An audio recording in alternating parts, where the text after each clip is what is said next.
Hello friends, welcome to our channel. So మనలో చాలా మంది తిరుమలకి చాలా సార్లు వెళ్ళి ఉంటాం. సో తిరుమల వెంకటేశ్వరి మహత్యం అందరికీ తెలిసిందే. సో అందువల్లనే ప్రపంచంలోనే మొదటి దేవుణ్ణిగా శ్రీనివాసుని కొలుస్తూ ఉంటాం. అత్యధిక కలెక్షన్లు ఉన్న దేవస్థానం కూడా తిరుమలనే అన్నమాట. కానీ మనం నడగా ఏడుకొండలవాడ వెంకటేశ్వర అని అనుకుంటూ ఉంటాం. అదే నడిచేటప్పుడు 7 కొండలు దాటి వెళ్తాం. కానీ ఒక్కో కొండకి ఒక్కో మిస్టరీ ఉంది. కానీ మనకు చాలా వరకు మనం తెలుసుకోం. ఏదో 7 కొండలు ఉన్నాయి, ఎక్కువ వెళ్తున్నాం, దేవుడిని చూస్తున్నాం, వస్తున్నాం అని అనుకుంటూ ఉంటాం. కానీ నాకు ఎందుకో ఆ 7 కొండల యొక్క దాని వెనకాల ఉన్న స్థల పురాణం ఏంటి అనేది తెలుసుకోవాలనిపించింది. సో ఆ తెలుసుకునే క్రమంలో అది నాలాగా ఇంట్రెస్ట్ ఉన్న మన సబ్స్క్రైబర్స్లో కొంతమంది అయినా కూడా ఇంట్రెస్ట్ ఉంటే వింటారని చెప్పేసి నేను ఈ వీడియో చేస్తున్నాను. సో మనం ఇప్పుడు 7 కొండలు ఎక్కి వెళ్తూ ఉంటాం కదా. ఆ 7 కొండల్లో ఒక్కొక్క కొండ గురించి ఇప్పుడు చూద్దాం అన్నమాట. అవి ఏంటంటే ఫస్ట్ అవి 7 కొండలు ఏంటి అని తెలుసుకున్నాం. నీలాద్రి, గరుడాద్రి, అంజనాద్రి, వృషభాద్రి, నారాయణాద్రి, వెంకటాద్రి. సో ఇవన్నీ కూడా 7 కొండలు అన్నమాట. 7 కొండలు సప్తగిరులను కూడా అంటూ ఉంటాం. ఇప్పుడు ఫస్ట్ శేషాద్రి గురించి తెలుసుకుందాం. సో సప్తగిరుల్లో ఎంతో ముఖ్యమైనదన్నమాట ఈ శేషాద్రి కొండ. మొదటిది ఈ 7 కొండల్లో కూడా ఇదే. శ్రీ మహావిష్ణువు వైకుంఠంలో స్వేద తీరుతున్న సమయంలో స్వామిని దర్శించేందుకు వాయుదేవుడు వస్తాడు. అప్పుడు ఆదిశేషుడు వాయుదేవుణ్ణి అడ్డగించాడు. దాంతో ఇద్దరూ కాసేపు ఘర్షణ పడ్డారు. వారిద్దరి గొడవ సద్దుమనగపోవడంతో, అంటే ఎంతసేపటికి అలా కంటిన్యూ చేస్తూ ఉండడంతో సాక్షాత్తు స్వామివారే వారి దగ్గరకు వచ్చి వారిద్దరికి ఓ పోటీ పెట్టాడు.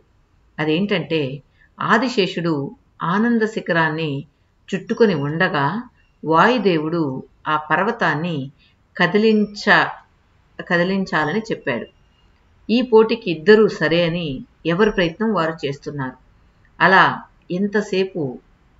కొంతసేపు గడిచిన తర్వాత ఆదిశేషువు తన కుతూహలాన్ని ఆపుకోలేక వాయుదేవుడు ఏం చేస్తున్నాడో చూడాలని పడగ పైకెత్తి చూశాడు. అప్పుడు ఆదిశేషుడి పట్టు సడలడంతో ఆనంద శిఖరాన్ని వాయుదేవుడు ఎత్తి స్వర్ణముఖి నది ఒడ్డున దించాడట. ఆ కొండని శేషాచలం అని ఈ స్థల పురాణం చెప్తుంది. ఇక నెక్స్ట్ వచ్చేటప్పటికి నీలాద్రి. ఇది తిరుమలగిరిలో రెండవది. ఈ పర్వతంపై వెంకటేశ్వరుడు సేదతీరుతున్న సమయంలో నీలాంబరి అనే భక్తురాలు స్వామివారిని చూస్తుందట. ముగ్ధ మనోహరమైన మోము కలిగిన వెంకటేశ్వరుడి నుదుటిపై గాయం చూస్తుంది. అప్పుడు నీలాంబరి తొలిసారిగా తన తలనీలాలను సమర్పించిందట. అప్పుడు స్వామివారు ఆ పర్వతానికి నీలాద్రిగా నామకరణం చేశాడట. అంతేకాదు 7 కొండల స్వామికి భక్తులు తలనీలాలు ఇవ్వడం కూడా అప్పటి నుంచే ప్రారంభమైంది అని స్థల పురాణం చెప్తుంది. తలనీలాల సమర్పణ అనేది భక్తుల అహంకారానికి విసర్జనకు గుర్తు అన్నమాట. అంటే తలనీలాలు తీసేస్తే వాళ్ళ అహంకారం తగ్గుతుంది అనేది ఇక్కడ అర్థం అన్నమాట. ఇక మూడవది గరుడాద్రి. పాపులను సంహరించిన తర్వాత గరుడు తన పాపాన్ని పరిహారం చేసుకోవడానికి విష్ణువు కోసం ఘోర తపస్సు చేస్తాడు. అప్పుడు స్వామివారు ప్రత్యక్షం అవ్వగానే తనకు వైకుంఠం చేరే వరమివ్వమని ప్రార్థిస్తాడట. వెంకటేశ్వరుడు 7 కొండల మీద వెలిసిన తర్వాత శిలారూపంలో అక్కడ ఉండమని ఆదేశిస్తాడట. ఆ కొండనే ఇప్పుడు గరుడాచలంగా పిలుస్తారు. ఇక నెక్స్ట్ వచ్చేటప్పటికి 4వది అంజనాద్రి. అంజనాదేవి కేసరిని వివాహం చేసుకొని చాలా కాలమైన పిల్లలు పుట్టకపోవడంతో ఆమె ఆకాశగంగ అంచున ఉన్న కొండ మీద ఎన్నో ఏళ్లు తపస్సు చేసిందట. అప్పుడు వాయుదేవుడు ప్రత్యక్షమై అంజనాదేవికి ఒక ఫలాన్ని ప్రసాదిస్తాడట. ఆ పండును భుజించిన తర్వాత హనుమంతుడు జన్మించాడని చెప్తూ ఉంటారు. అయితే అంజనాదేవి తపస్సు చేసిన ఆ కొండనే అంజనాద్రిగా పిలుస్తూ ఉంటారు. ఇక నెక్స్ట్ వృషభాద్రి. తుంబుర తీర్థం వద్ద వృషభాసురుడు అనే ఒక రాక్షసుడు శివునికి పెద్ద భక్తుడు. అతడు శివ పూజలో భాగంగా ప్రతిరోజు తల నరికి నైవేద్యంగా పెట్టేవాడట. అలా చేసిన ప్రతిసారి వృషభాసుడికి కొత్త శిరస్సు పుట్టుకొచ్చేది. అతని భక్తికి మెచ్చిన శివుడు ప్రత్యక్షమై ఏం వరం కావాలో కోరుకోమనగానే తనకు శివునితో యుద్ధం చేయాలని ఉందని వృషభాసురుడు చెప్తాడట. సరే అన్న శివుడు రాక్షసునితో యుద్ధం చేసి గెలుస్తాడు. శివుని చేతిలో ఓడిపోయిన వృషభాసురుడు తిరుమలగిరుల్లో ఓ కొండపై ప్రాణం విడుస్తూ ఆ పర్వతానికి తన పేరు పెట్టాలని కోరుకుంటాడట. అప్పటి నుంచి ఆ కొండని వృషభాద్రి అని పిలుస్తారు. అలా వృషభాద్రి కొండకి ఆ పేరు వచ్చిందనమాట. నెక్స్ట్ నారాయణాద్రి. విష్ణుమూర్తి దర్శనం కోసం తపమాచరించడానికి ఓ స్థలం చూపించాల్సిందిగా తండ్రి బ్రహ్మదేవుడిని కోరాడట.